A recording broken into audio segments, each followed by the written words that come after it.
ওয়ালাইকুম রহমতুল্লাহ। ঈদ মোবারক। প্রবাস থেকে জীবনের প্রথম ঈদটা বাহিরে কাটালাম, আত্মীয় স্বজন পরিবার সবাইকে ছেড়ে। আসলে ঈদ আনন্দ, কিন্তু সবার জন্য ঈদের আনন্দ নয়। কারণ যারা প্রবাসে থাকে তারা কতটা কষ্ট এবং যন্ত্রণা নিয়ে থাকে তারাই বোঝে। মা বাবাকে রেখে, সন্তানকে রেখে আমরা যারা প্রবাসে আসছি তারা অত্যন্ত কষ্টের ভিতরে ঈদ যাপন করতেছি। দেশে আজকে যদি আমাদের পরিবার বর্গদের সাথে ঈদ কাটাইতে পারতাম, কতই না আনন্দ হতো। তাদের সাথে মিলেমিশে আমরা ঈদের আনন্দটা ভাগাভাগি করে নিতে পারতাম, কিন্তু সেই সুযোগ আমাদের নেই, কারণ আমরা প্রবাসে আছি। অনেকে মনে করেন প্রবাস জীবনটা অত্যন্ত আনন্দদায়ক, কিন্তু আনন্দের মধ্যেও যে কতটা যন্ত্রণা মধ্য দিয়ে আমাদের পাড়ি দিতে হয় সেটা ঈদ আসলেই বোঝা যায়। তারপরেও বলবো ঈদ মোবারক।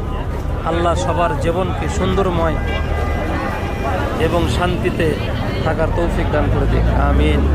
ঈদ মোবারক, ঈদ মোবারক, ঈদ মোবারক। প্রবাসের ঈদ, ঈদ মোবারক।